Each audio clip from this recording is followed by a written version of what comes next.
विषय चल रहा है जीव, ईश्वर और प्रकृति। जीव अर्थात आत्मा, ईश्वर सभी ऐश्वर्यों से युक्त जगत का निर्माता, जिसको हम ओम या सृष्टि के रचयिता परमपिता परमात्मा के नाम से जानते हैं। प्रकृति, जिस प्रकृति से हम सभी आत्माओं के लिए परमपिता परमात्मा की कृपा से साधन बनाए गए हैं। इन साधनों का प्रयोग करके हम उन्नति को प्राप्त होते हैं। इस विषय में गायत्री मंत्र के आधार से ईश्वर के बारे में समझने समझाने का प्रयास कर रहे हैं, जिस प्रयास को महर्षि दयानंद सरस्वती जी ने ऋषियों के मत के अनुकूल एक सिद्धांत, एक नियम वेद के आधार पर सिद्ध करके प्राणी मात्र के कल्याण के लिए दिया।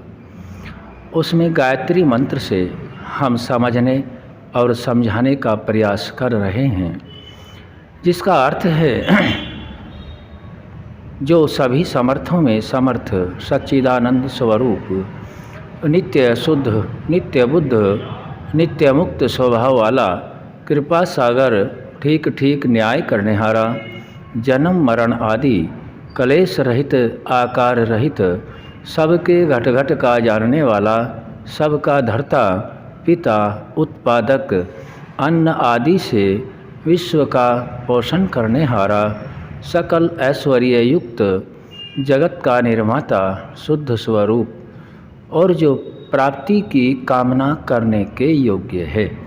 आज हम इसी शब्द के बारे में जानेंगे कि जो प्राप्ति की कामना करने के योग्य है। इससे पहले के शब्दों के बारे में हम जान चुके हैं।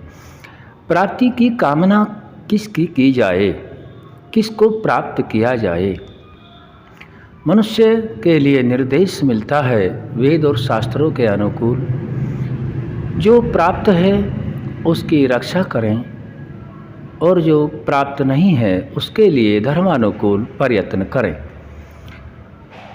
और प्राप्त हुए पदार्थों का धर्मानुकूल कर्मों में प्रयोग करें। यह नियम है। तो हम सभी को दो प्रकार की सृष्टियों से गुजर रहे हैं।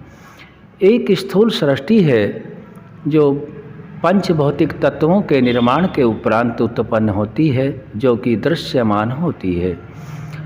पहली सृष्टि जो इससे बनती है वह इतनी सूक्ष्म है कि उस सृष्टि को इन भौतिक सृष्टि के उपरांत उत्पन्न हुए तत्व पदार्थों से नहीं जाना जा सकता, नहीं देखा जा सकता। प्रथम सृष्टि से ही हम जान पाते हैं। जो प्रकृति से लेकर मन और इंद्रियों तक की सृष्टि है, इसमें 19 पदार्थ परमपिता परमात्मा ने प्रत्येक आत्मा को दे रखे हैं, जिनमें प्रकृति, महतत्व, बुद्धि, अहंकार, पांचों तन मात्राएं, मन, 5 ज्ञानेंद्रियां और 5 कर्मेंद्रियां, ये सभी सूक्ष्म अवस्था में हैं। इन्हीं के द्वारा हम अपनी आत्मिक उन्नति के लिए इस सूक्ष्म सृष्टि से ही अपनी उन्नति को प्राप्त होते हैं। पंचभूतों के निर्माण के उपरांत सृष्टि जब बनती है, उस सृष्टि से हम भौतिक उन्नतियों को प्राप्त करते हैं, जिसको हम भूतात्मक सृष्टि कहते हैं और इसको इंद्रियात्मक सृष्टि कहते हैं। परमात्मा को समझने जानने के लिए हम सभी ने इस गायत्री मंत्र के आधार पर पीछे के अर्थों को काफ़ी जाना है और उसी जानकारी के उपरांत हम सभी अपनी उन्नतियों को प्राप्त होना आवश्यक समझते हैं और होना भी चाहिए।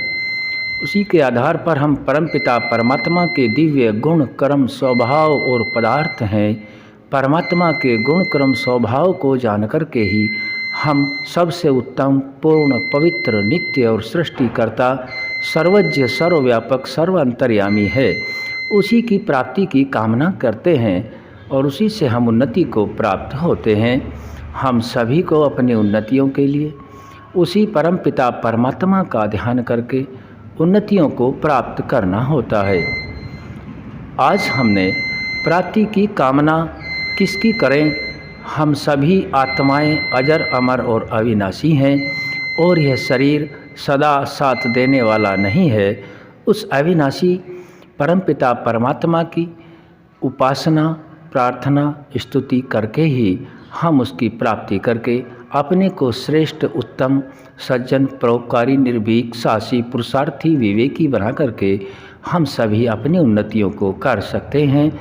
हम सभी को परमात्मा के शुद्ध चेतन स्वरूप को जान करके ही उसी परमात्मा की प्राप्ति की कामना करनी योग्य है। आज हमने परमपिता परमात्मा के प्राप्ति की कामना करने के लिए परमात्मा के गुणों को रखा, जो ऋषि दयानंद ने सत्यार्थ प्रकाश में इस अर्थ को दिया, उसको समझने समझाने का प्रयास किया है। आगे का विषय फिर रखेंगे। ओम शम।